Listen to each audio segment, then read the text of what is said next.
They called him many names, none of them kind. Failure, broken one, a curse to his family's name. Kael had grown up in the shadow of his father, once a proud warrior who stood as a shield for his people. His father was not weak, but he was reckless. He gambled everything in one great battle, his army, his life, and his honor. And when the dust settled, Kael was left with nothing but whispers and shame. The villagers did not see Kael as a boy. They saw him as the scar of his father's failure. Every time he walked the dirt paths of the village, he felt their stares like daggers. Children mocked him. Merchants sneered when he passed. Even those who pitied him refused to stand at his side. He was a stain, a disappointment, a reminder of what they all wished to forget. And Kael, he believed them. At the training grounds, his body betrayed him. He was smaller, weaker, slower than the other boys. His blade was clumsy. His strikes lacked weight. And whenever he fell, the laughter came like thunder, none louder than Rin's. Rin, the boy who had once been his friend, who had once shared dreams beneath the stars with him. But as the village turned on Kael, so did Rin.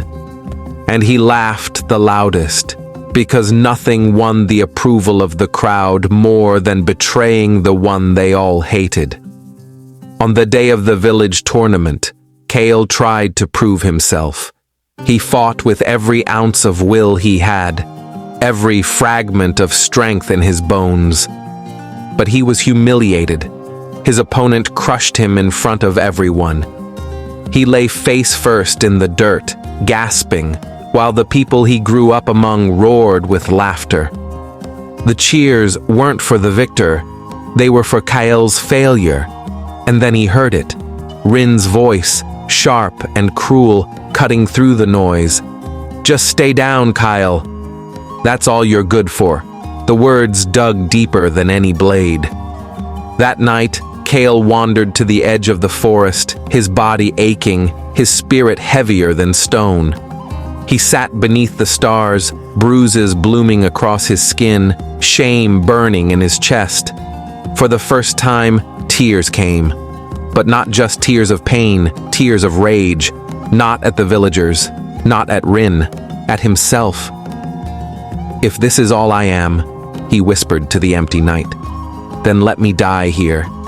But if there is more in me, if there is strength hidden in my bones, then I will find it. I will burn for it. I will bleed for it. I will rise." And in that moment, Kael's vow was born. The boy who vanished from the village did not return for years. Many believed he was dead. Some laughed, saying he had run away to escape his shame. Others simply forgot him. After all, who remembers dust? But Kael had not fled. He went where no one dared to go, the cursed forest beyond the cliffs. A place of silence, of shadows, of legends too old to be believed. There, Kael buried his weakness. His days became war. He lifted stones until his arms cracked and bled. He sprinted through thorn and mud until his legs buckled beneath him. He struck the bark of ancient trees until his knuckles tore open and scarred. And when his body gave out, he fed his mind. He scavenged old scrolls and broken texts left to rot in ruins hidden in the forest. He studied forgotten strategies, ancient philosophies, secret techniques buried by time. His body hardened, his mind sharpened, and his spirit burned like a star on the verge of collapse. He spoke to no one. He sought no recognition. But every night, before he slept, he whispered the same vow into the darkness. One day, the world will hear the silence they ignored. The years passed, and the Kael who had been mocked, broken, and spat upon was no more. What returned from the forest was not the boy they remembered. It was something else, something the world was not ready for. The empire came like a storm. Villages fell, cities burned, armies crumbled. The land groaned under the boots of conquerors. And Kael's village, the one that had mocked him, was next.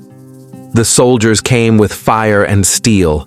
Men were cut down, women dragged, children screamed. The people begged for their warriors to defend them, but even the strongest among them fell like reeds before the scythe. The villagers cried out for salvation, but no one came, until he appeared, a figure cloaked in black, stepping out from the smoke. His stride was calm, his face hidden. To the villagers, he looked like a fool walking toward certain death. The soldiers jeered, their blades glimmered in the firelight. But then the figure moved. One step, one breath, one strike. A soldier's body flew through the air, crashing lifeless against stone. The villagers gasped. The soldiers froze. And then chaos erupted. They charged him, steel flashing. But the stranger moved like water, flowing through every strike, every thrust, every swing. His fists shattered helmets.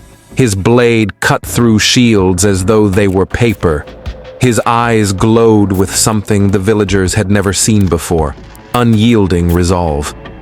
It was not skill alone that terrified them. It was the weight of his presence. He fought not as a man, but as a storm unchained. When his hood finally fell, silence swept the battlefield. It was Kael, the broken boy, the disappointment, the ghost they thought long dead, now standing as a weapon forged in fire. Rin's voice trembled in the crowd. Impossible. It can't be him. But Kael said nothing. His silence spoke louder than words. And with that silence, he cut down an army. By the time dawn painted the sky red, the Empire's soldiers lay scattered and broken. The survivors fled in terror, whispering of the nameless storm that had destroyed them. And the villagers, the same people who had mocked him, spat on him, betrayed him, now fell to their knees. Even Rin, pale and shaking, dropped before him. Kael, forgive me. I was wrong. But Kael only looked down at him, his eyes cold. I never needed your recognition, he said softly. I never fought for your forgiveness. I fought because I swore to myself I would rise. And then, without another word, he turned and walked away. But this was not the end, for Kael's rise was only beginning. Whispers spread of the nameless warrior who destroyed an empire's army alone. Some called him a ghost, others a demon. The empire called him a threat, and so they came for him. Legions marched, assassins hunted, champions rose to face him, and Kael met them all. On mountain peaks, in burning cities, in forests thick with blood, he fought, he bled, he endured. He cut down battalions with a single roar. He conquered champions thought invincible. He stood unshaken against storms meant to bury entire nations. The boy once overlooked had become a man the world could not ignore. But strength came with cost. Kael bore scars too deep for the eye to see. Every time he fought, he remembered the betrayal of his past. Not from strangers, but from those closest to him. From the laughter of Rin, from the doubt in his mother's eyes, from the jeers of the people he once called his own. His blade never wavered, his body never faltered, but inside, the wound of betrayal never healed, and betrayal would come again. For Kael did not fall to any enemy in battle. He fell to those he trusted. It was not steel that killed him, but treachery. He had built alliances. He had lifted broken kingdoms back to their feet. He had fought wars not for glory, but to keep others from living his pain. And when he thought he had finally built something worth protecting, when he thought he had finally found people he could call family again, He was stabbed from behind, not once, not twice, but by many. The people he bled for, the ones he saved, the ones who swore loyalty to him, drove their blades into his back. His strength could have crushed them all, but he didn't fight back, because the wounds in his flesh were nothing compared to the wound in his heart. He dropped his sword, his knees buckled. Tears cut down his face, not from pain, but from betrayal. And as he fell, he whispered, not in anger, not in rage, but in sorrow. It was never the blades that broke me. It was the trust I gave you. And with that, Kael, the storm, the nameless savior, the boy who rose from ashes, collapsed. The world mourned, legends were born, stories spread of his power, his rise, his fall. But those who truly understood whispered one truth above all. Kael did not die because he was weak. He died because he was strong enough to trust again. And sometimes, trust is the sharpest blade of all.